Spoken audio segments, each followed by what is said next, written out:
It's absolutely apptacular. The Subject Cinema Android app. Everything you need to be a rabid Subject Cinema fan. Subject Cinema, 3-Minute Weekend, Tuesday Digidex, and Front Row 5 and 10. All right at your fingertips and available instantly. Plus, email and voicemail links, Facebook and Twitter hookups, Patreon support specials, and more is coming real soon. Don't just listen, app it. The all-in-one Subject Cinema podcast app. Android version available now at Google Play or on PNR Network websites. Amazon and iPhone apps coming soon. Don't delay. Download today. Blueberry. This podcast is a member of the Blueberry Network. Blueberry. No E's. That's Blueberry, BLUBRRY.com. Blueberry.com. This podcast is a proud member of the Lamb Podcasting Network. Find the network at largeassmovieblogs.com.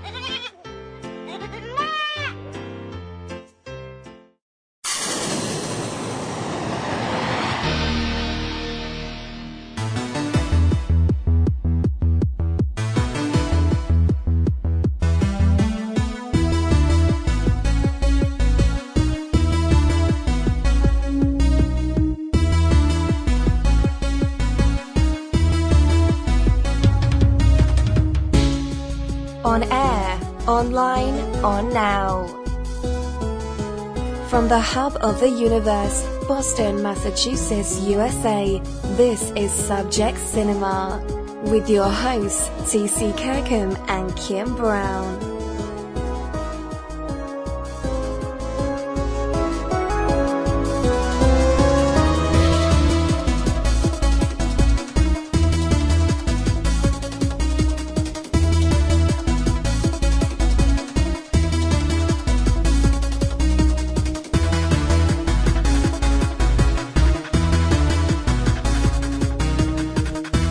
Ladies and gentlemen, please welcome TC and Kim.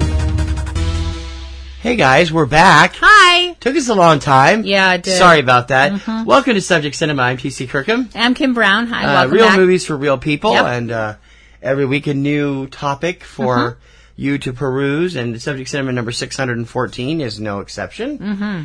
We're going to talk about HLS. Yes. HLS is an abbreviation we came up with. It stands. Well, actually, you came up with it. Actually, I came up with. Give credit where credit's due. So all the blame's on me.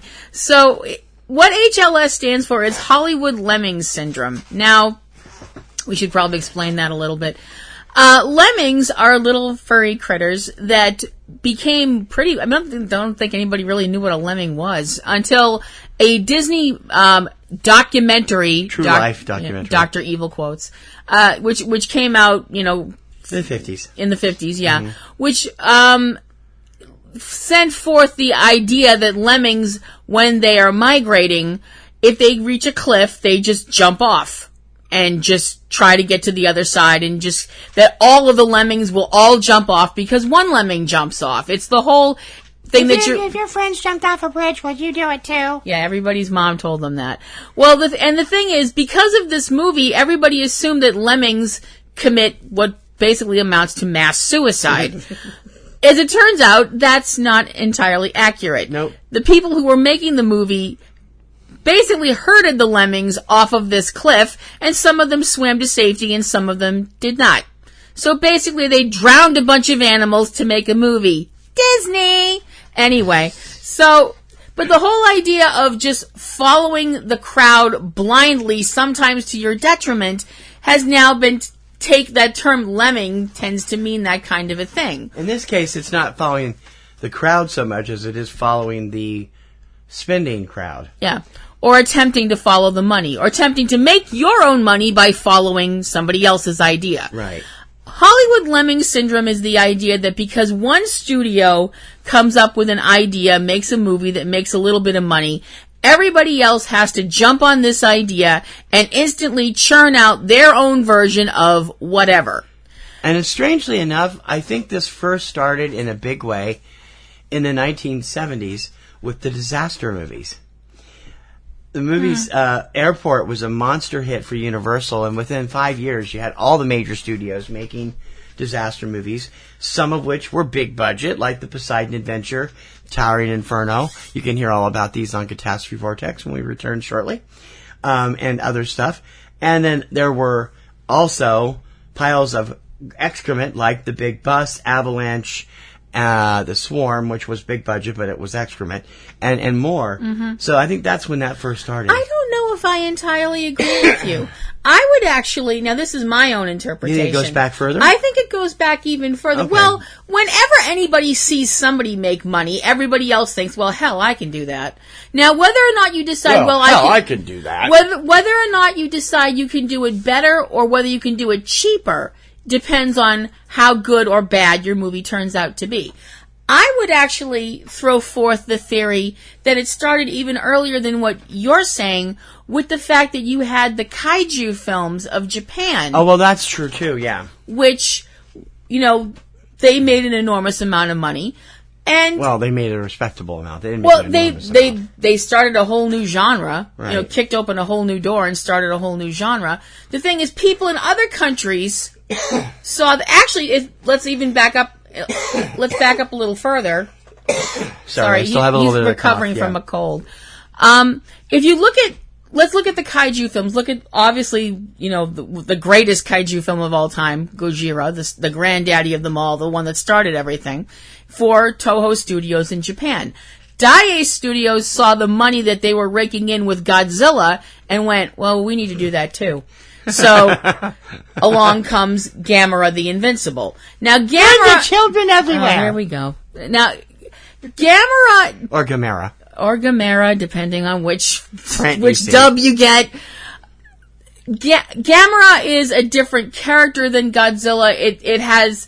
And I know some people are going, you're ascribing motivations to men in rubber suits, Kim. But Gamera's whole thing was a little different from Godzilla from the beginning. Godzilla has always been, in my opinion, an extension of a force of nature. He's neither good nor evil, he simply is. Gamera, especially in the later films that they've done, they've had this whole, Gamera is the guardian of the earth and all this other stuff like that. They get into much more mystical stuff with Gamera than they ever did with Godzilla, I think. But that's just my own opinion. Didn't the 80s series of Godzillas get into that? One movie did. The one movie where Godzilla was possessed by the spirits of the dead of Japan. But we're going to just put that over here. Okay. All right. We'll just, She'll talk more about that on her new show, Kaiju Corner. Interesting film, though, that is. And the whole thing with Godzilla with the white zombie eyes is very freaky, but we're going to put that over here for right now. But the thing is, when other countries saw the, what you could do with the whole idea of giant monster knocking over buildings, they went, well, we can do that. The problem is, and people can argue with me if you want to on this, and any kaiju fans out there that want to give me crap, that's fine. I can take it. I'm a big girl. Uh-huh. But nobody, and I mean nobody, has been able to do kaiju films like Japan. Toho in particular. There have been some great American giant monster films. The original King Kong, please stay away from the Dino De Laurentiis version. And the Peter Jackson version was great, it was okay. And legendary... it's my best picture that year. It probably shouldn't have been. But the legendary monster series that they've got going right now is really kick-ass, and I cannot wait for the next installment of this literally bouncing off the walls kind of thing. But for the most part, when other countries try and do a giant monster film, specifically when they try and do a giant monster film in their own country, for the most part, we get shite. Americas have been that way until recently. I wouldn't entirely agree with that. No, a lot of them were. Well, a lot of them were. You had a lot of really stupid films like The Amazing Colossal Man, Beginning of the End, stuff like that. Those aren't kaiju films. You wouldn't. No, okay. Those are not kaiju films. They don't have a big animal monster, which kaiju is. Well, Beginning of the End does. Beginning of the End has giant grasshoppers. Big deal. Well, that's not the same thing. I'm saying we don't have a Gorgo. No. Britain's was Gorgo. Sweden's was Reptilicus. Yeah. See, that's my point. when other countries have tried to jump on that bandwagon, you wind up with junk like Reptilicus, like you mentioned, like Conga, which was Britain's answer to King Kong, which is a complete and utter what the hell. Was Gloria Estefan in that? Conga. Konga. Okay, sorry. Just wanted to bring back some of our trademark stupid humor. Or anyway. something like Yongari Monster of the Deep, which was... Oh, God, not again. Not again. No. We just got Reptilicus and Yongari on last seasons of Mystery Science Theater 3000. Yeah. And personally, I would rather have my fingernails pulled out than watch Yongari again. Reptilicus, Reptilicus is a riot. Yeah, Reptilicus is a panic. It's a riot. But... you talked about the 70s and the whole idea that people, you had one studio make a disaster movie and everybody went, well, there's a ton of other disasters out there. Let's capitalize on that. There was another genre that is actually kind of like the redheaded stepchild of the disaster movies genre. Right. That really took off in the 70s. Mm-hmm. And it took off in the 70s because the timing was perfect for it. It was a perfect storm of that kind of stuff. The whole nature run amok kind of film, which is, I would consider that a bastard offshoot of the disaster film. Yeah, it is, because The Swarm actually fits into that when you think about it. So, in the fact that at the time in the 70s, which I realize a lot of people out there who are listening to this podcast weren't even the start of a gleam of a twinkle in your mother's eye. To you people, shut up. Honey. No, I'm just kidding. Yes, you're young. Rude! Honestly. Yeah, enjoy your youth while you can. It is fleeting. Trust me. Yeah, she's about to hit another big Shut it! Later this month. Honey, shut your mouth. But the whole... Bless your heart. Bless your heart. But anyway... In the 70s, people were finally noticing, oh, hey, we're treating the planet really, really bad. Pollution was going crazy. It was just, people finally noticed you can't treat the planet like your own personal ashtray, because sooner or later, Mother Nature... you can't treat the planet like your own personal compost pile, because sooner or later, Mother Nature goes, okay, I've had it. And then you end up with Marjorie the trash heap. Really? Fraggle Rock reference anyway. So the thing is, you wind up with all of these nature run amok films, and you have all these animals attacking people. And the thing is, these films, for certain reasons that I can't even begin to fathom, made money. There were a lot of those were on TV to begin with. There were several Killer Bee stories on TV. Yeah.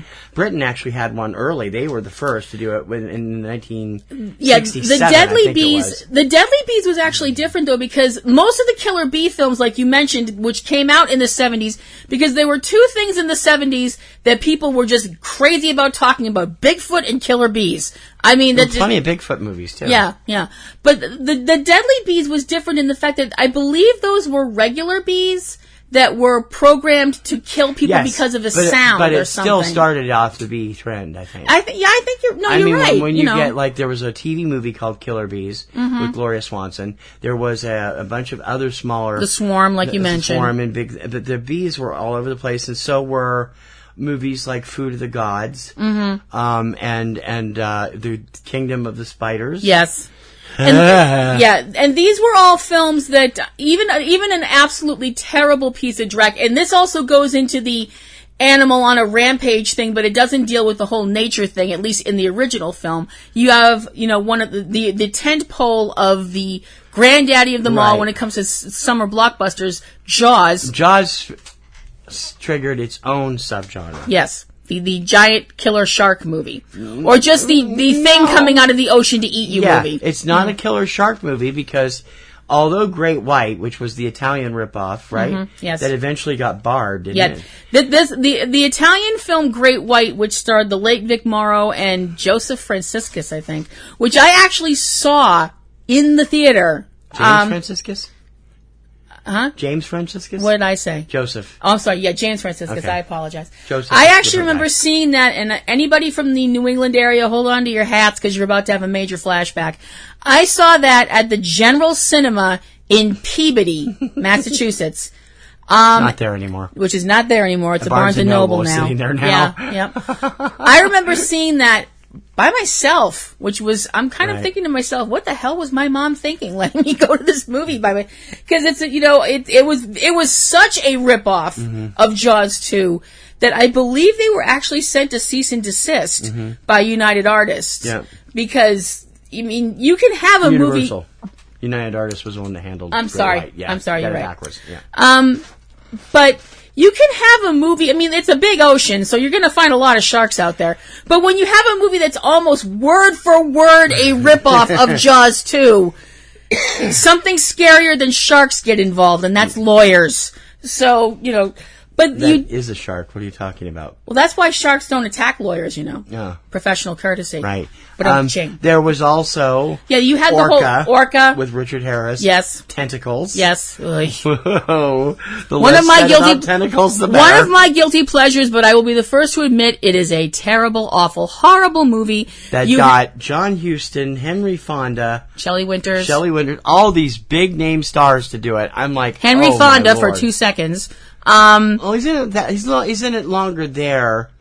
About the same time that he's in Meteor. He has 2 major scenes in Meteor, too. He has 1 major scene in Tentacles. Okay. And like I've said it before, I'll say it again, you are in deep trouble when your hero is Bo Hopkins. You have really, that's the bottom of the barrel, that's under the bottom of the barrel. But because like I said, because Jaws made money, you had all these other people frantically trying to come up with things in the water that equal eating people. You had, besides Jaws and the, many sequels, we mentioned Great White. There were other shark films out there that were even worse than Great White. Mm-hmm. You had Piranha, Barracuda, which ran on Svengoolie earlier this year.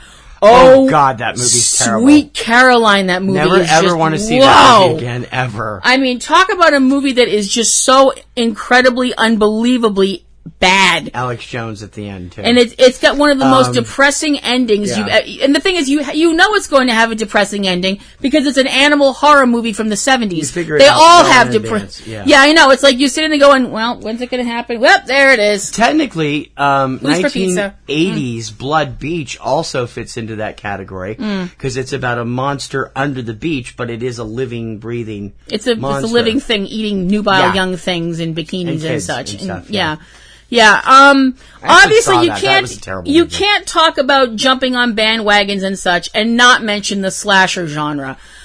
Well, we could. Well, you could, but the thing is, there's very specific things that started happening with the whole jumping on the bandwagon kind of stuff when it comes to the slasher genre. You had the holiday slashers. Now this got ridiculous. Obviously, the one that you have to talk about, the seminal one and the best, in my opinion, is Halloween. Halloween is not really a horror film more than it is a suspense thriller until the very end. I never saw it until 2 years ago, and I think it's a brilliant film. If you go by the way that I view a film, that I don't view something as a horror movie per se, unless there's a supernatural element to it. Right. And Halloween doesn't have that until you get to the very end. Because, spoiler alert, but... Well, they're telling you the whole movie. Really. Jason. Michael. No, that's not where it's going. What? Donald Pleasance's character, Dr. Loomis, right? Yeah. Is out there telling everybody he's pure evil and nobody wants to hear him. Yeah. Pure evil is supernatural. Yeah. Well, it's like a 6-year-old knifing their big sister to death doesn't, there's not something obviously wrong there in the first place. But that Dr. Loomis is telling everybody, that I tried to find out what was going on in his head, and then I tried to keep him locked up because he's evil incarnate, blah, blah, blah. Then at the end of the movie, you have blam, blam, blam, blam, blam, tip, and then they look over. Spoiler alert. I did say spoiler alert. Okay. The thing is, that film, in my opinion, doesn't veer into the supernatural until the end of that film. Because when... you have somebody get shot 6 times point blank in the chest and then fall off of a balcony, and then you go back and look and they're gone. There it is. But the thing was, Halloween was a film that nobody thought was going to do the gangbusters that it did. And because it did, everybody went, holy crap, we have to jump on this. Now, what made this film... It was a low-budget indie film. Yeah. John Carpenter, writer, director, musician, genius. Everything. Pretty much stars that weren't known yet, except Donald Pleasance. And from that point on, Jamie Lee Curtis did about 7 of these things. Mm-hmm. Bang, bang, bang. All different types of movies. Yeah. But there were also Friday the 13th in 1980. Yeah. Which is a far inferior movie. Well, you think so, to Halloween. Okay. Yes, I do. Well, but the thing is, Friday the 13th doesn't fall into Friday the whole Friday the 13th focuses more on the blood rather than the storyline, which is not Halloween focuses more on the storyline than the blood. That's true. That is true. And Friday the 13th tries to rack up a higher body count, I think, and they linger more on the blood and stuff like that as opposed to Halloween. I mean, there are some creative things in Friday the 13th. Yeah. Kevin Bacon getting his throat pierced by the arrow from under the bed. Yeah, slowly. That's what I mean about lingering. But my point is that the studios looked at how well, Halloween did, and they went, well, what made this movie so popular? And for some reason, they focused on the fact that it was set around a holiday. Now, setting a horror movie around Halloween makes sense because it's Halloween. Right. Hello. It's a scary time of the year. But then they get the idea, well, let's start we'll start setting, these slasher films around other holidays. That'll bring in the kids. Halloween wasn't the first to do that, though. What do you mean? Mario Bava was the first to do that with Black Christmas. Wouldn't you say? From 1973 or 74? I would, yeah. That was Bava, right? I think it was, yeah. Okay. But when the thing is, they started getting stupid and they started getting. We haven't had anything set on Arbor Day yet. Do they even celebrate Arbor Day anymore? It's still on the calendar. Oh. What is today's special day? I've forgotten. I don't know. We have a daily calendar. Yeah, we both belong to this thing where you can. I mean, all kinds of. They're nice holidays for them. They're all like National Sneaker Day or whatever. And it's all this stuff like that. And we haven't had any of those yet. I mean, we've got every other major holiday's been represented, I think, in those except maybe Memorial Day and the 4th of July. No, they've actually done 4th of July. Have they? Okay. There's a movie out there called Uncle Sam, and it's I had to ask. You went there. Went there. I did. And then they, like I mentioned, they started with the whole idea, well, let's use other holidays. The thing that really cracks me up is when they came up with this idea of slasher films around other holidays and stuff like that. You had My Bloody Valentine, which actually did have a really interesting story behind it, which they kind of flipped the script for My Bloody Valentine 3D. But it was still fun and enjoyable, and it had Jensen Ackles in it, and I saw it 3 times. I'm a woman, don't judge me. But you like the original, too. I like the original, yeah, because it's scary as hell. And it actually, the fact that it's set at Valentine's Day, it actually makes sense in the story. In the story, right. It's just that some of these ideas that they've had with these with the holiday things, they've just taken a slasher film and super glued the holiday onto it. Right. And it's so stupid. Well, we've had New Year's Evil, which is a cult film. Mm-hmm. It's supposed to be kind of a parody of sorts. I don't know. That's what I've heard. I saw that when I was very young. I remember, sorry Elvira, but I remember they ran it on Elvira's movie Macabre, and it's the whole story of this guy who's calling into a DJ on New Year's Eve that he's going to kill a girl every hour until midnight. Maybe it wasn't supposed to be a parody, but now if you look at it, it's funny. Well, now if you look at it, you're like... we haven't had one for President's Day that I'm aware of. Not that I'm aware of, I don't think they're going to go there for Martin Luther King Day. Oh, that would crap, be like, I hope not. The filmmakers would be idiots, unless it was Spike Lee or Ryan Coogler. Don't give anybody ideas, please. No, I'm just saying. Valentine's Day, you got March. What's March? Your birthday. Easter. Yeah, anybody who would put Don't go there. We're not going to hit Easter. We can't hit the Jewish holidays. We can't hit the, Muslim or Buddhist or anything like that, because that would bring out the craziness. Yeah, we've seen that. We've noticed that they don't have any problem with Christmas. No, that's not true. I'm saying there have been a number of them. There have been a number of them, but man, they got in trouble. Now Now the thing about that bandwagon getting jumped on is the fact that now sometimes you get the feeling that certain people take the attitude that they went to the Vince McMahon school of publicity, that as long as they spell your name right, it's not bad publicity. What I mean by that is that a movie came out called, the first of them, that came out called Silent Night, Deadly Night, I think was the first one. Yes. And it was again, Black Christmas was first, but that was the first one of the modern era. Right. Yeah. Right. The Silent Night, Deadly Night was about this guy running around killing people in a Santa Claus suit. Now, I remember when this movie came out, and the reason I remember this movie coming out, because every adult I knew lost their friggin' minds when this movie came out.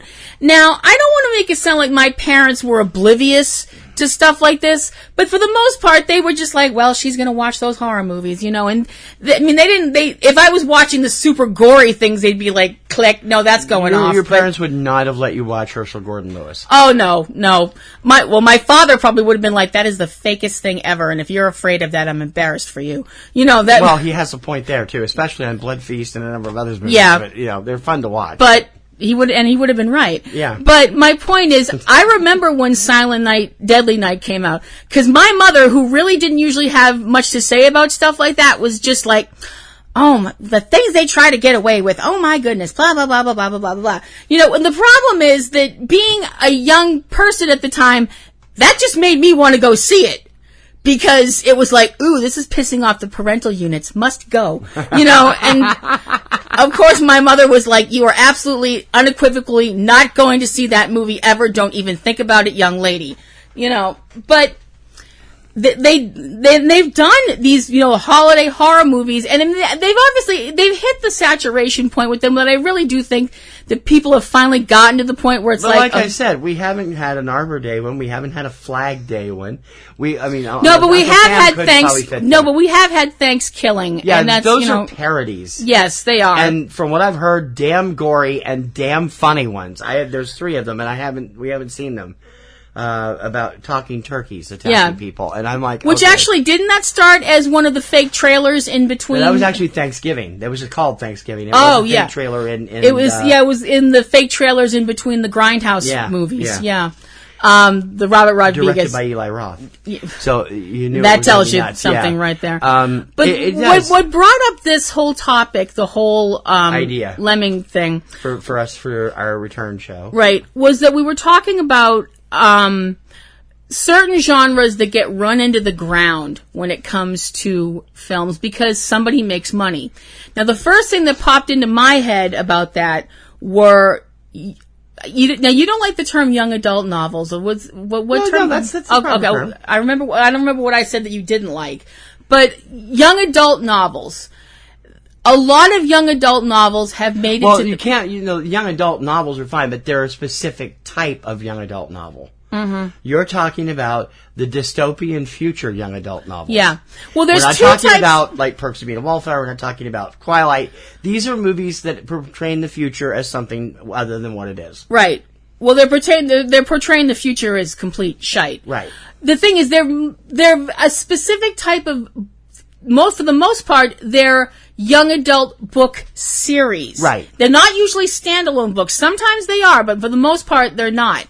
Now, the thing is, because one of these films makes money, or one series of films makes money, then you have everybody jumping on that bandwagon and going, oh my gosh, we have to find something to put out there right now. Now, the problem... it's the studios falling in line with the way DC thinks about their superhero movies. Please expound on that so I don't have to. DC watches Marvel do so well, and they are going... We have to get these in the theater right now, right now, right now. Oh my God, they suck. What are we doing wrong? Blame the fans. You blame the fans. Yeah, mm-hmm. In all fairness, I like the DC movies so far, and we'll talk more about that on another show, but they do have a point. Marvels have started 10 years ago. See, that's the thing. They've taken their time. Yeah. DC wanted instant gratification and ended up with just disaster. And Universal did the same thing with the Universal Monster series. Right. Which is really sad because they should have known better. Right. But we've twice talked about... they tried to start it, and twice it was aborted with terrible films. We've talked about it before. We've talked about it before in the fact that there's a reason they call it a Marvel movie universe. Right. And you can't build a universe with one film and expect everybody to go, okay, that's not the way that it works, But looking They're at trying. We'll see how Aquaman does next right, month. I know. Looking at the whole dystopian future with the teen dystopian novels and stuff like that. You started off with The Hunger Games, which when that came out, besides the people like me who were going, they already did this in Japan, Well, it's a little different in Japan. It is different. Battle Royale is it's similar, but it's not the same. It's similar, but it is different. No, and you're Suzanne Collins, who wrote the Hunger Games novels, says she'd never even heard of it when she wrote the book. No, and I believe her. I have no reason to not believe her. But people who are a little more into that kind of cinema or the manga that it came from, they recognized it. Yeah. Wait a minute. From all the other people who were screaming and hollering, besides all the jackasses that wanted to politicize it, and you know who you are. Let's not get into that. On both sides of the aisle. Politics. But the thing is, because that franchise made a whole bunch of money, now all of a sudden you're inundated with these films based on young adult novels where the world has fallen apart. And they're trying to make them successful. Now, so far, only one other one had beginning success, and it tapered off with each film, and that was the Divergent series. Mm-hmm. Which you have to lend to, number one, the writing quality, and number two, its stellar cast of Shailene Woodley, Titanic, what's her name? Kate Winslet. Kate Winslet, Ansel Elgort, and all the other people, and all the great stellar cast, plus Miles Teller. And you went through all that just so you could get a slag in on Miles Teller. Yes, I can't stand him. I'm sorry. I know. But, you had those films which start, like you mentioned, they started off well, right? But things got so bad that by the time they got to the last film, they decided, well, we're not going to actually do a film. We're going to go to TV. And the stars were like, no. Then they launched the Maze Runner series, which started off good, with Dylan O'Brien making him a star thanks to Teen Wolf, making him jump into the movies, and did well, sort of well. The second one did less well, and the third one really bombed because it ended up waiting 18 months because of the accident he had making American Assassin. Was that what it was, where he broke his orbital bone? I'm not sure. Or was it on one of the Maze? No, I think it was one of the Maze Runner films, yeah. So it was like, that's kind of... But now there's all these other ones out that are trying to do it, and they've only lasted one film. Yeah. The Darkest Minds came out on DVD this week. That's what triggered this, because we saw I was doing it on Tuesday Digidex last week or this week, and we were talking. I'm like, this is supposed to be the beginning of a series, right? And not happening. The Ender's Game film, bombed, which yep. Which might have done better, except for the fact that people realized this is basically a film about child soldiers and got really uncomfortable with it, and the fact that the author didn't make it much easier with his views about certain things. We're going to leave that alone. Yeah. But obviously, then you can't talk about the whole jumping on the bandwagon thing with young adult novels. You have to look at, besides the dystopian future stuff, you also have the supernatural stuff that, the Harry Potter films, obviously huge success. Harry Potter and Twilight sent Harry Potter over the top. Yeah, Harry Potter, huge success. Yeah. Twilight, huge success. Well, they were. They were a huge success. They weren't the quality movies that the Harry Potter films were. Renesmee. Anyway. But you went there just to get that in. Yep. Okay. But for every... Since then... Yeah, but for every Harry Potter or Twilight, you had Aragon, bomb. Vampire Academy, bomb. Mortal Instruments, bomb in the movie theater, great on TV for a while. It was a hit on TV. It wasn't necessarily a big hit. Well, it lasted longer than the movie did. Yeah. You also had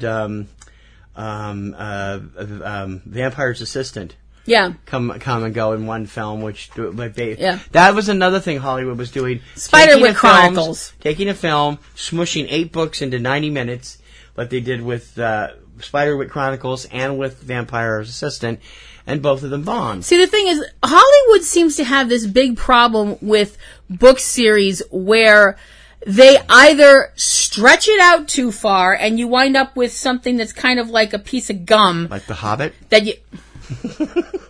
Sorry, Peter, I love you, but God, The Hobbit was way too long. You have something that's stretched out so far that it's super duper thin at the end. Yeah.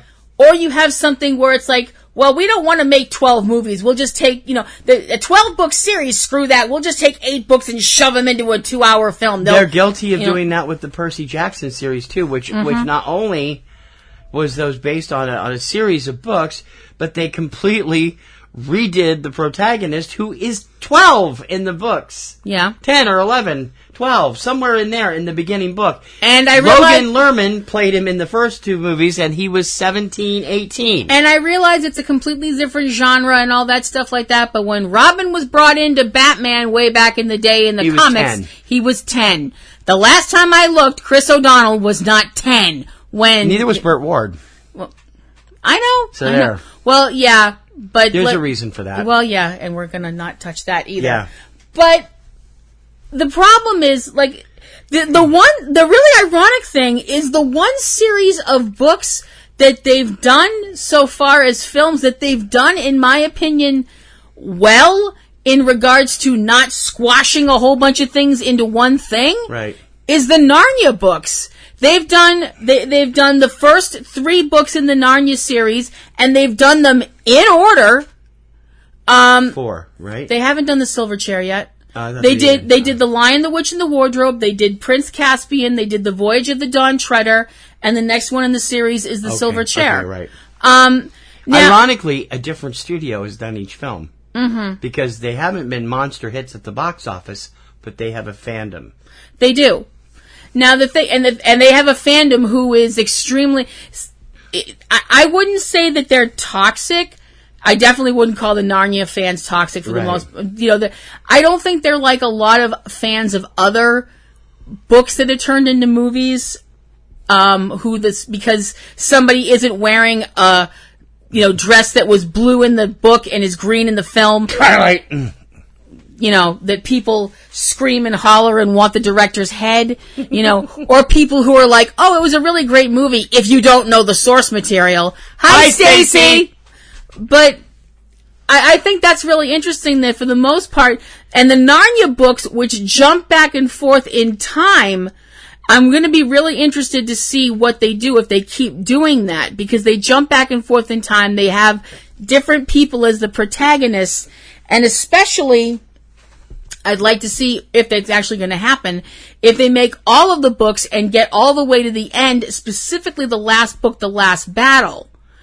Silver Chair is in pre-production right now, so there will be, I forget which studio was doing it with Walden Media, but there is getting ready to be filmed. So I mean, the whole idea of somebody making money and everybody else making money with it, that's, like I said, I mean, it's not new. I mean, it's not new, but the thing is, the quality is the issue. Not quantity. Yeah. Quality is why Marvel has worked. Yeah. Quality is why The Hunger Games was critically acclaimed by most critics. And I mean, you're looking, The Hunger Games, you didn't want anything to do with them. No. And then you went to see them and you got invested in them, and we ended up loving all 4 films. Yeah. But the thing is, to be perfectly honest, when we started, like you said, we started seeing the trailer for The Hunger Games, and I'm like, nope. Not feeling it. Not feeling it. We went to the movie, still sitting there going, nope. I didn't start caring about these characters until about halfway through the film. And then it just went. It was Katniss and Rue. It was Katniss and her showing kindness and compassion to Rue. That was the thing that I was like, okay, now, the doors opened up, the flowers opened up, and I care. It was like, it just, and the thing is, once that happened, I did care, not just about Katniss, but about everybody. Right. I cared about Peeta and Gale and Haymitch, and I cared about this world, and I didn't want it to burn, basically, for lack of a better term. And I mean, it's a great film series. It helps along by the fact that it was cast correctly. So we have to say thank you. Up to a point, according to certain people. What do you mean? Well, you and I both heard all the bitching and moaning and complaining online about the fact that there were all these people that weren't happy about the fact that Josh Hutcherson... Well, see, that's where I was going. Thankfully, Vampire's Assistant, where Josh was a co-star and the bad guy, did not take off, and that freed him up to do Hunger Games. Otherwise, we would have probably been stuck with Hunter Parrish. While I like him as an actor, he's all wrong for Peeta. He's way too old and wouldn't have been able to play a 16-year-old. He was already 24 at the time. So it just wouldn't have worked. Josh at least was correctly closer to the age and had to blonde his hair a bit, but it was very good. Yeah, and he was amazing. And I as happen PETA. to be a huge fan of Josh's anyway. So. Yeah, for those of us who are Team PETA, yo, right here. Not that people on Team Gale don't have their right to their opinion, even if it's wrong. But that's sorry, just teasing, just kidding. And so, are you Team Jacob or Team Edward? I'm Team Winchester. I'm Team Sam and Dean, bitch. Sorry, I had to give her that opening. Anyway. But I think the other thing is that sometimes Hollywood jumps on the bandwagon of whatever simply because they're watching what's going on outside the studios. Now, what I mean by that is, and this could be, you could go back and look at the 60s, the 70s, so on and so forth. When something is happening out in the real world, again, Dr. Evil quotes, because is this reality? Don't look at me. What's going on out there sometimes makes the decision for the movies that get made. You know, if a certain event is happening in the world and most people are like, this event is terrible and we shouldn't have it happen and it's bad, bad, bad, bad, bad, then Hollywood makes a F ton of movies. You know, I'm sorry, I get it, okay? And this is not meant as a slam, and it is not meant as being disparaging to the brave men and women who went overseas and did their job and came back and got spat on. But Hollywood, we get it. Vietnam was bad.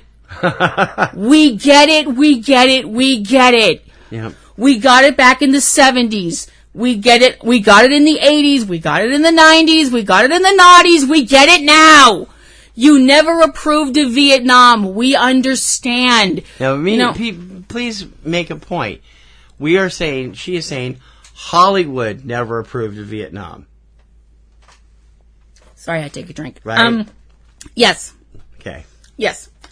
Not that there was a bad way of portraying it. Some of the movies that they've done have been winners all the way around, like back in the 70s with Coming Home and The Deer Hunter, neither one of which I've seen, unfortunately, and I don't know if I'll ever sit down to watch any of them.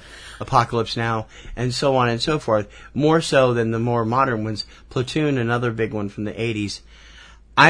When it comes to the portrayals of Vietnam and the way people thought, in my mind, I want to see the individual.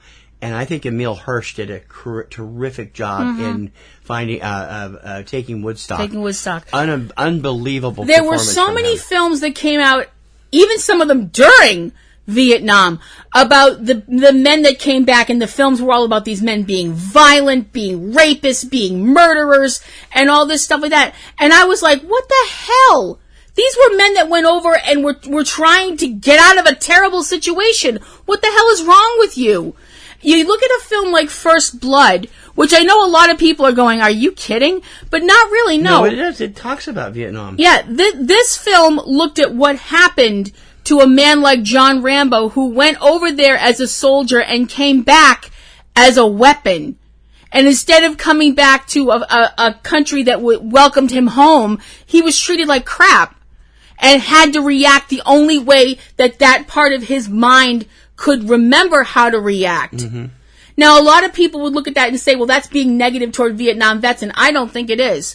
I think I don't think so. Yeah, I think it's showing that these were men that, survived a horrible experience and came back and got no help at all. I had friends that served in the Gulf War in the early 90s, and they were people I worked with, younger kids that were, in high school or just coming out of high school. And they went over and did their time in Iraq, and one of them at least came home a very changed, disturbed person. I mean, nice, still good person, but so different than what he had been like 2 years earlier when I'd worked with him. Well, yeah, it changes somebody. You can't go through a war and not have that change you. But see, that's where I'm coming from. You had all these films that came out that were saying that Vietnam was a terrible idea, or they were an allegory to Vietnam, blah blah blah, whatever. When the Gulf War happened and all these other things that have been going on since, when films came out that made the military look bad with those films, the general populace went, no, no thanks. We know you don't like this war, but you're blaming the soldiers, and we're not having that. Right. And they turned their back on those films. Only in one or two cases has that been true anyway. Where the portrayal of the soldiers was bad and it deserved to be. There have been a couple of those where they're based on real things that happen. Right. I mean, but most of them are not. No, they're not. Off the topic. But anyway. I mean, and unfortunately, that's true. Not every soldier is, not every soldier's a saint, and not everybody's John Wayne or Audie Murphy or whatever. But my point is, I think that's a good way to put it. Movies made about wartime post-Korea are a different breed. Because those are a different time. Yeah. World War I, World War II, Korea movies are a completely different breed of their own. Absolutely, yeah. And they're the films that always made the Americans look like, riding in on the white horse to save the day, etc., so on and so forth. And that's fine. But is it true? Is it accurate? Not entirely, no. I'm sure there were some people that did some stuff that I'm sure other people would go, what the hell, man? Yeah. That kind of a thing. But for the most part, viewing the soldier as the enemy, as the tool of the system and all that, that became more of a 60s, 70s, so on and so forth thing. When it became more in vogue out there to lash out at the authority, any authority, the studios picked up on that and ran with that and churned out all these films that of varying degrees of good quality. Yeah. Some of which we've seen, the biker films that reached their height, if they ever had a height, in the 60s with these films about, these, guys out there on their, we just want to ride our bikes and be free and stuff like that. And it's like, okay, that's, we don't want to be hassled by the man and all this stuff like that. I mean, great example is that film that we sat through, The Wild Angels, which is a biker film, which is shit. I'm sorry, it's not a good movie. It's not really. Considering the fact that and yet it's a classic. I realize it's a classic, but I, for the life of me, can't figure out why. Yeah. Considering the fact that when you have, it's a movie of its time. I suppose, and it had it was another one of these, bleak nihilistic endings that, I'm sorry, anybody who left that theater when they saw that film, I'm like, huh? Theater. Drive-in, whatever. No sexual theater probably played that film. I'm sorry, when you have a narrative, now I might be wrong about this, and if I'm wrong, tell me.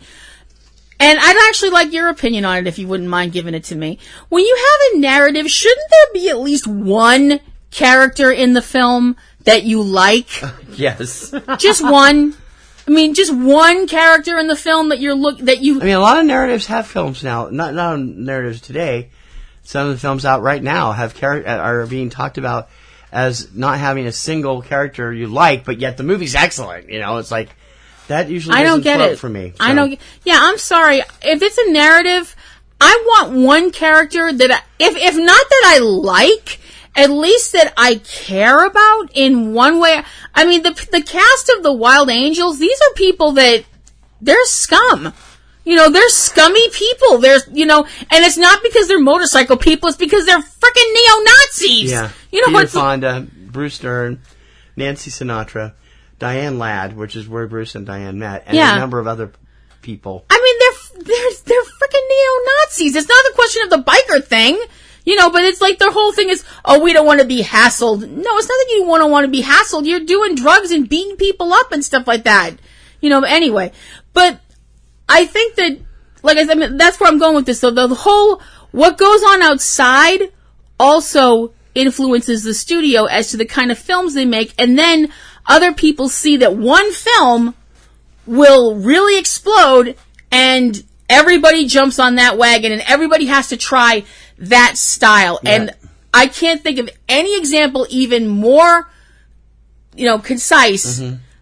One movie, The Blair Witch Project, which a lot of people would like to point at and say, that's the first found footage movie, and I'm like, it's the first one that ever hit consciousness in such a way that it really made it a part of the modern moviegoer's conscience, because most people don't really know Cannibal Holocaust, and that's like way back in 1980, and it was actually I think it was, it might have even been further No, than it was 1980. Okay. And Well, see, the thing is, that film was so violent and so... They actually thought it was a snuff film when they actually released it in France, the director had to produce the actors because somebody thought that this film was so gruesome and so violent that they thought, like TC said, they thought it was a snuff film, that they'd actually killed these people to make this movie. And the director had to go, nope, here's my actors. Da-da. Once in a while now, since Blair Witch.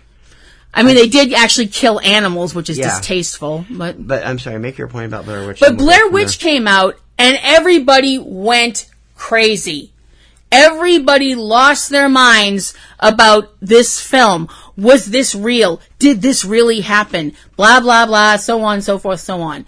When it finally came out that this is a movie, an actual movie, these are actual actors, nobody's really disappeared, nobody died in the woods, blah, blah, blah, people got pissed at first.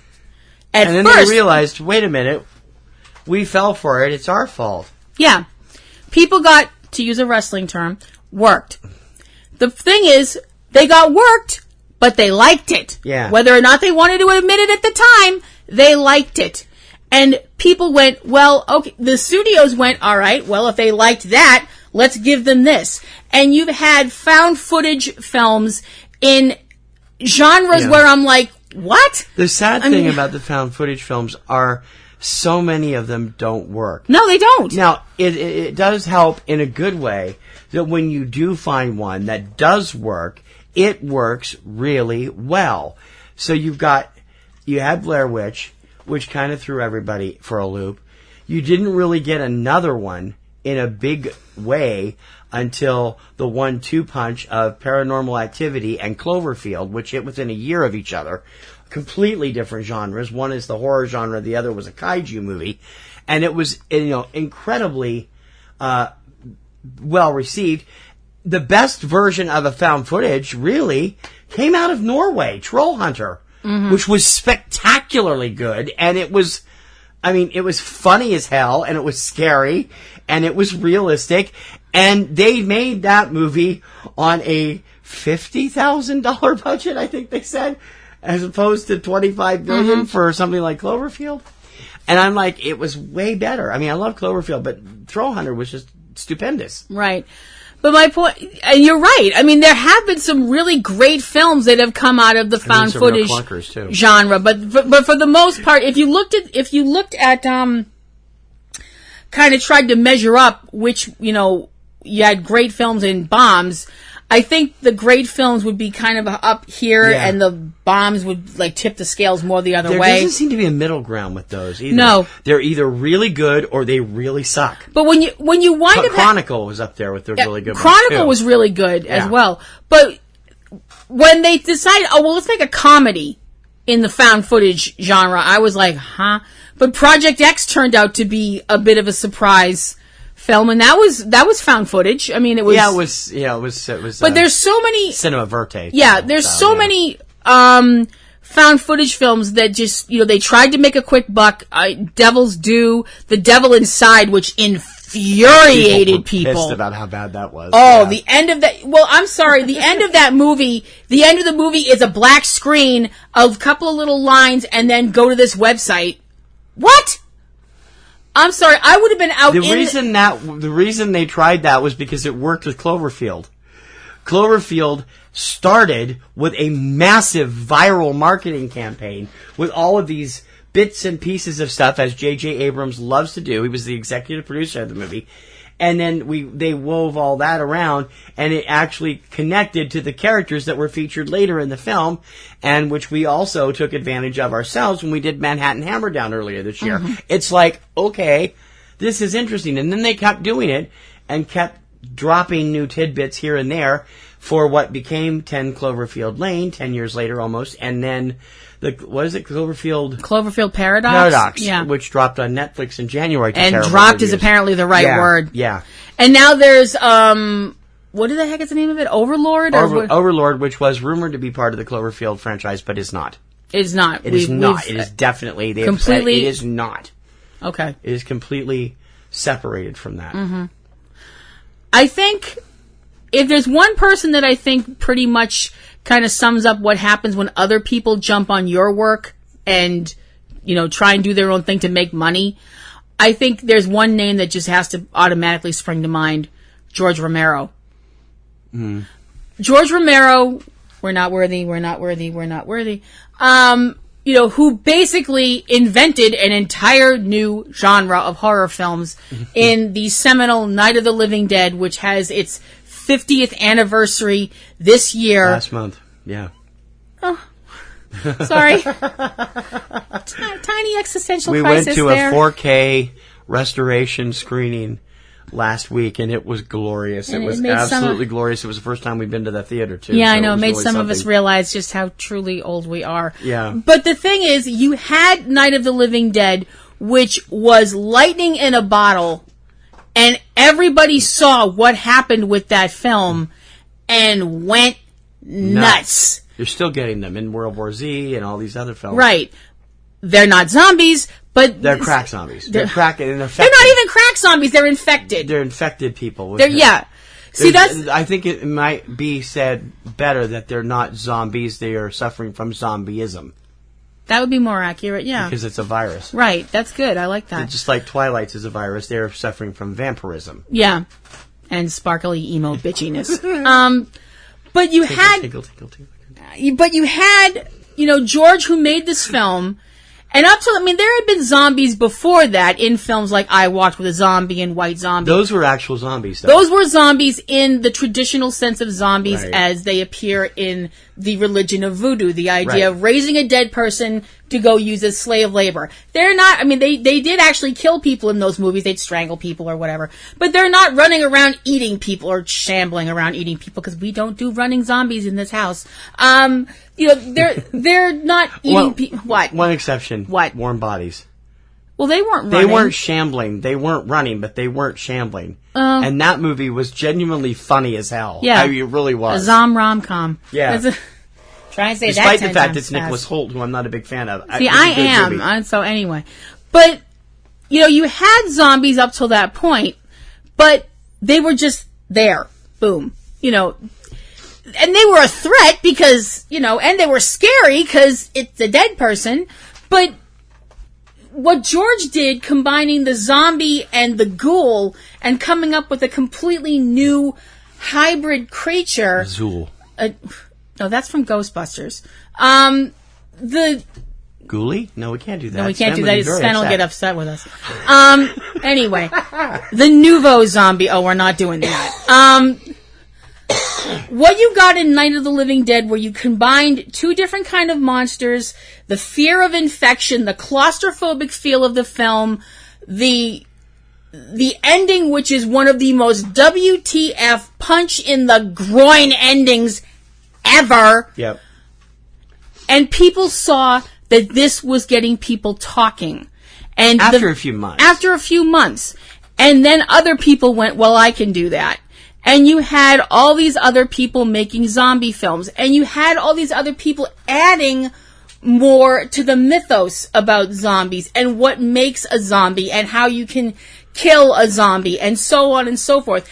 And George added to that himself with other films. Then you had things that split off from that, like the Living Dead films, which were completely Return of the Living Dead, and all of those films, which were completely different from George's films. Mm-hmm. Then you had the overseas things where they were jumping on the bandwagon there, and when you deal with an overseas film, especially the Italian films, no offense to any Italian filmmakers, you work very hard, but let's be honest, it's basically dumping as much blood on the screen as you can at the same time, all at once, because you're trying to gross people. It becomes a case of, can you top this? Mm-hmm. And who can gross out people more? Yep. And I feel like that takes away from the film. Mm-hmm. And I realize some people might be like, you're talking about zombie movies, Kim. This is not a film. But it is a film. If you look at a film like Night of the Living Dead, which some people would be like, oh, that's a movie. There are some people who argue there's a difference between movies and film. And you know who you are. But a film like Night of the Living Dead was so important and so seminal and had something really important to say. And when you drown that in a lot of fake blood and boobs and stuff like that, you lose that. Yeah. And that's the biggest problem with films that jump on other films. And that's the biggest problem with the Hollywood Lemming Syndrome, is that you have this case of people being like, well, because this film had a little blood in it and maybe a shot of a side boob, we're going to have as much breasts as we can and 80 gallons of fake blood and screw the story. And the people that lose in that case are the audience. Yeah. Lose their money. They lose their money. Sometimes they lose respect And for a director or an author or whoever. And that's not good for anybody, really, in my opinion, for what it's worth. Right now, the current big thing is 80s movies. Yes. 80s movies based on 80s cartoon or children's thing. It started with G.I. Joe and Transformers and it hasn't stopped. And it's like, even though all of them can get considerably worse and worse and earn less and less at the box office, they're continuing to do them. So it's like, all right. Or games. Video games too. Stuff placed on, not even video games. Oh, yeah, it's just regular games. I mean, I'm sorry, when they announced so we're making far, Ridley Scott's Monopoly hasn't emerged. No, but I keep waiting for Gnip Gnop the Opera or something like that, or there was a rumor for a while they were going to be making Candyland into a big screen thing. I'm like, in the thing too. Why? Yeah. It's like, so summing up, how would you sum this up in 2 minutes or less? My big issue isn't so much that if you see somebody do something successful, I don't have a problem with you trying to copy that success, but don't do it exact. Put your own spin on it, and don't try and dump a whole bunch of glitter on it and think that we're going to be, like, fooled. Put your own spin on it. Make something unique about it. Do something different. Take a chance. That's the thing. Hollywood is so afraid to take chances anymore. Big Hollywood. I don't mean independent stuff. Oh yeah, all the ones that are coming out that are chances are indies. Yeah. Hollywood is afraid to take chances anymore. And there was a time when Hollywood was not afraid to take chances. Mm-hmm. And I wish we could get back to that. I wish we could get back to the world being like that. But I don't know if those days are gone forever. I don't know. What do you think? Yeah. Thanks. What she said. I think it's right on the nose. Okay. Real movies for real people. Subject Cinema. All right, Kristen, I am so excited that you've decided to do a podcast with me, but what are we going to do a podcast about? There's so many other movie podcasts. We got to do something original. Well, I'm a big fan of Disney movies. What about something like that? That's just kid stuff. What do we want to do that for? Did you know that The Avengers is a Disney movie? Or that Pulp Fiction is a Disney movie? Pulp Fiction is not a Disney movie. It's technically owned by Miramax, which is part of Disney. We are still going to talk about the Disney animated movies, though, right? I thought you said that was kid stuff. Well, I've got 2 kids. I got to be a good dad and stuff. So be sure to subscribe to the Walt Sent Me podcast, where we discuss the various subsidiaries of the Walt Disney Studios, including the animated movies. It's available on iTunes, Podomatic, and wherever you find great podcasts. And I swear, it's not kid stuff. Subject Cinema. As you guys know, we've been kind of under the weather and kind of just dealing with all kinds of problems, but we managed to keep somewhat healthy for a couple days. Kim was just getting over her most recent round of sickness. Yeah. October 10th and 11th at the Schubert Theater in Boston, we were definitely privileged to get to see 2 nights of Mystery Science Theater live. Mm-hmm. Joel Hodgson, Jonah, what's his last name? I've totally forgotten. Totally drawn a blank. That's terrible. And of course, the other cast members from the show were there. Tom Servo, Crow T Robot, Gypsy, Cynthia, and Cynthia, who is Pearl Forrester's clone. Supposedly. Unfortunately, Kinga Forrester and TV's Max, son of TV's Frank, were not there. But it was so much fun. We also had a new character was shown for the first time. We won't talk about her because we want people to be surprised by her who weren't lucky enough to make it to the shows. We saw 2 different films that got the Misty treatment, and man, did they deserve them. The first film that we were treated? Yeah, Jonah Ray. Jonah Ray, I'm yeah. Sorry, I had to think that up. Was a Canadian film called The Brain. Not to be confused with The Brain That Wouldn't Die. No, there is no confusion. It's just The Brain. This one could have died a lot sooner than it did. Although, to be perfectly honest, I would have rather spent an evening with Jan in the Pan. The Brain is Canadian. I can say that. I am Canadian. I can get away with that.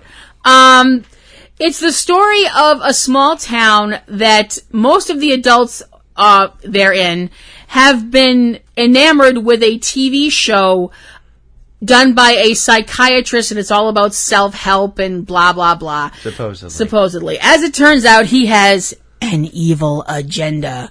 Dun, dun, dun! There's an evil alien. Really, hun? Well, I have to do something. Oh, this movie was as painful as a combination, colonoscopy root canal. It was just really, really painful. The sad thing is, I like Tom Bresnahan, who was started to make a name for himself for a while in the 80s and early 90s on episodics, a lot of which was shot in Canada. He did Jump Street. He did Earthstar Voyager, which was a great pilot for a Disney show that never took off. He plays the young hero. He's the young teenage hero in this thing, and it's like, really? Nobody else really came out of this movie that I know of. Of course, David Gale played the bad guy, David Gale from Reanimator. Mm-hmm. Played Dr. Anthony Blakely. Yep. Other than that, nobody else in that film I've ever seen in anything else. Yeah. So. And it was terrible. The movie was terrible, but it was all shown in the premise of a game show. Yes. Which was Cynthia's contribution to the invention exchange that they did. And of course you have Joel and Jonah in character playing their old selves and their new selves, and it was just really funny. Rebecca Hansen is Cynthia's name, yes, by the way. Mm-hmm. And it was fun. It was definitely fun. And the seats in this Hubert, we've never sat on the floor. We've usually gone up to the balcony before. Yeah. But they were great seats to see. You're not great to sit in. Nope. We're a bit large and they're not. So no. We have to make sure we're going to get box seats next time. Seats are not built for Rubenesque folk like us. Secondly, the next night we saw, oh God, I'm sorry. I liked The Brain as well as I liked this one. And I think the Misty on this was better, but I think The Brain was a more fun film. Okay. I thought they both hurt, but this hurt less. Yeah. Deathstalker 2. Yep. The reason they did not show Deathstalker 1 was, I believe... Too much TNA. Yeah, there was too much boobage. Yeah. So couldn't show that because this was an all-ages show. Again, not very many people known here. Some people may know John Terlesky from a few small roles on TV. He did a brief series with Bruce Greenwood called Legman, which is where he got his break. He was on one of the soaps for a while. Mostly he's known as a director and producer these days. Mm-hmm. But again, he's the only major name that came out of this. And this was this sword and sorcery, swilly comedy, parody fantasy. Oh my God! The lead actor. I'm sorry. What was his name? John Terlesky. John Terlesky, who played Deathstalker. Yes, that's you. I'm sorry. With a name like Deathstalker, you'd think that's the bad guy, but no, he's the hero. Such as it is. Such as it is. I'm sorry. This guy was trying so hard to be Han Solo, and it so wasn't working. I mean, did you get that vibe, or was it just me? Yeah. He was just trying so hard to be hey, I'm the lovable rogue, but I've got a soft side, and a good woman will bring that out of me, kind of thing. And I'm like... Where was she? Not in this movie. I'm like Han Solo, more like Han No-Go. It's just like, oof. John Lazar, who played the bad guy, Jarek the Sorcerer, did have a role in Beyond the Valley of the Dolls. He was known for that. But outside of that... If that's something you want to be known for, good for you. No, it's a cult classic. Oh, yeah. And again, they didn't do the game show setup this night. They introduced one of the new characters that will appear on the second season of the revived show. Yes. And they had introduced her the night before. I think. Well, but it's mostly. Oh, yeah, because it was mostly because she was taking care of the brain. Yeah. But you'll be seeing her on the new season. She's already got a special place in my heart. Yeah. And it's funny. The overall, the crowd was outstanding. The crowd was so on. And I gotta love their merch, people. They actually carried our size. Yes, they did. I was actually able to get a t-shirt and wear it and be comfortable. Yes. And nobody said anything about it at work. Nikki did. Oh, Nikki she noticed did. Well, it. Didn't know what it was from. But, she did notice it. It was. And we have a new addition to our family. We do? Yes. Who? Well, because Mystery Science Theater 3000 is coming back to Netflix with new episodes on Turkey Day, Thanksgiving in America. In addition to the Turkey Marathon, which starts on the Sunday before. Yes. This year. They were selling little stuffed turkeys. And of course, little stuffed cute animal, Kim has to go into all 5-year-old, I want it mode. Please, can I have it? Please, please, please. We got us medallions. We got us we got us t-shirts, and we got us a stuffed turkey. What was the turkey? What did we name him? Gobbleton. Gobbleton T. Gobble Esquire. Yes. PhD. So now he watches bad movies with us. Because we're weird. Just be glad I don't carry him in my purse, because my rubber duck Fred would probably get jealous. Mystery Science Theater 3000 returns for its 12th season on Thanksgiving Day on Netflix. Just 6 episodes this season. Yeah. But they are going to be doing more at some point. Yes. And this year it is more financed by Netflix than the fans. And everybody's back. They won't say what movies they're doing, of course, which that's Joel's thing as the new, executive producer. I'm fine with that. Bring on the pain. Yeah. Well, last year was kind of difficult because a lot of it was crap. There was a lot of crap. I mean, I'd seen 2 or 3 of them before without being mistied. Mm-hmm. Wizards of the Lost Kingdom. I'd seen Reptilicus when I was a little girl. Reptilicus was on, and Yongeray. You made me sit through Avalanche, the unmistied version. I did. It's terrible. You still owe me for that. No, I don't. No, I don't. I paid you back a long time ago for that. You made me sit through Shanghai Noon. Anyway, Mystery Science Theater 3000 will be coming back on Thanksgiving, and we'll probably have a review for it each week. We'll stretch it out to each week as it comes, as we get a chance to see the new shows. And you can find those over on the new show, Subject Cinema's Review, when it premieres later this month. T.C. Kirkham and Kim Brown. Subject Cinema.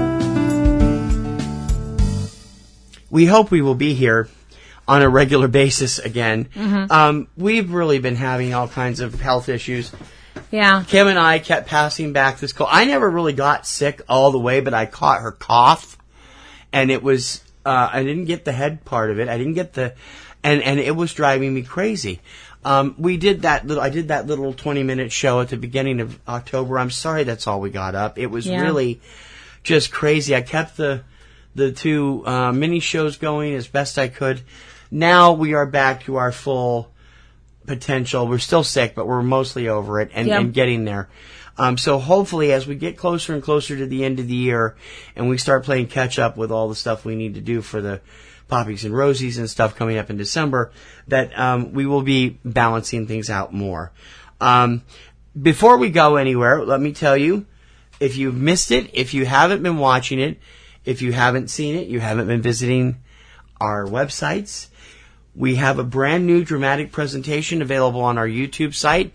On Halloween night, we premiered The War of the Worlds 2018. This is a brand new production of the classic show, inspired by the Orson Welles version and the WKBW Buffalo, New York version. Both inspired by H.G. Wells' classic novel, The War of the Worlds. And we hope you like our take on it. Please go over to our YouTube channel and listen to it, like it, spread it around, let people know it's there.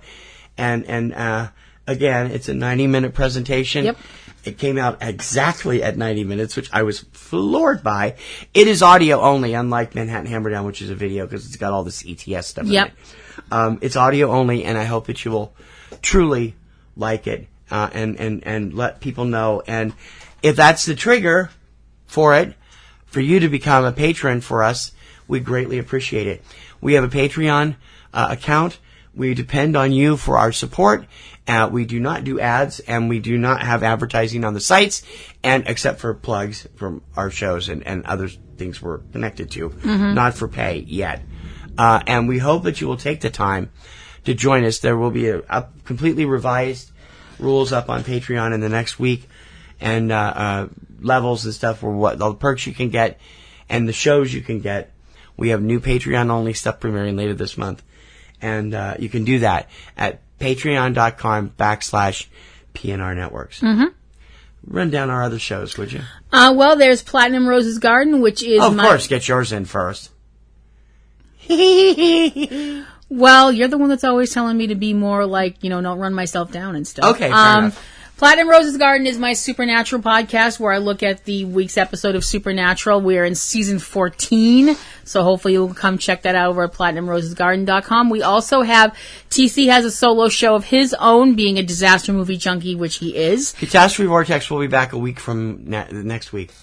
I need one more week. I just want to get things balanced out for all the other shows. Yep. But we will be back for our second season next week. I have another off with the Towering Inferno. Yep. I have a solo show, another one called Ring Around the Rosie, which is my wrestling podcast. Hopefully you can check that out at ringaroundtherosie.net. We have shows that are part of our little family here. Before we get to those, 3-Minute Weekend and Tuesday Digidex every Tuesday and Friday are many shows with the releases of the DVDs on Tuesday and the new films on Friday. Yep.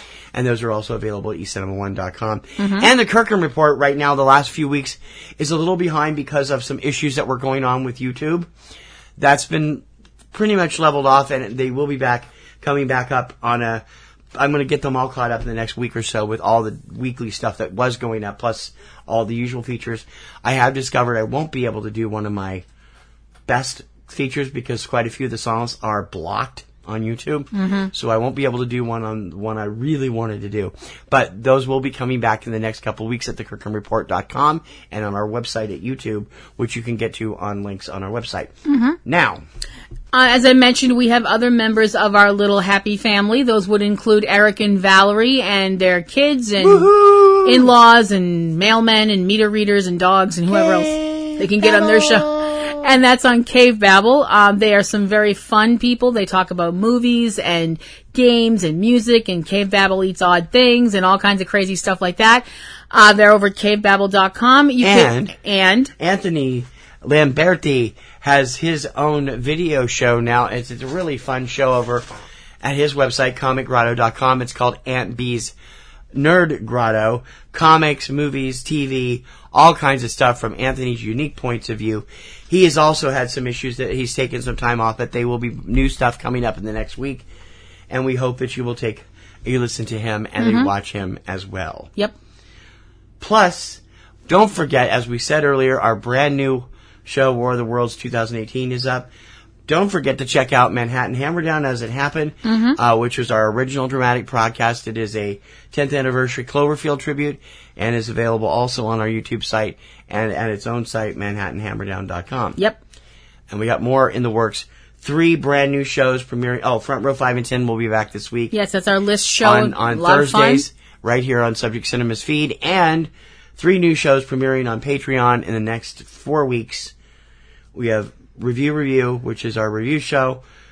Freeze Frame, which is all news topics in Hollywood. And Kaiju Corner with Kim, all about kaiju movies. Yes.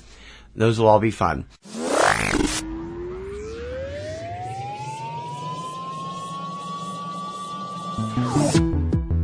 Until next time, I'm TC Kirkham. I'm Kim Brown. We hope you've enjoyed us, and we hope you'll join us again for Subject Cinema. May your popcorn always be buttered. And may your roses always be in bloom. TTFN. Bye now.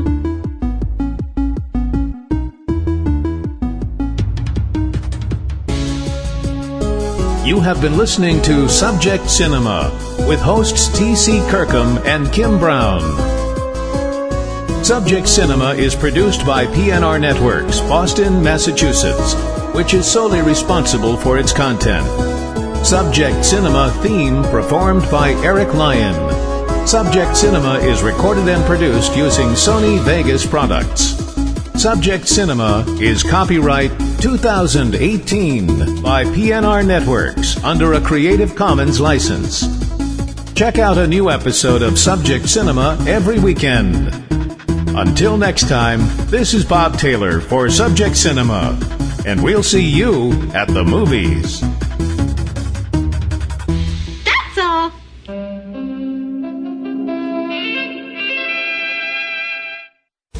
Podcasting's choice. From coast to coast, continent to continent, right here 24/7.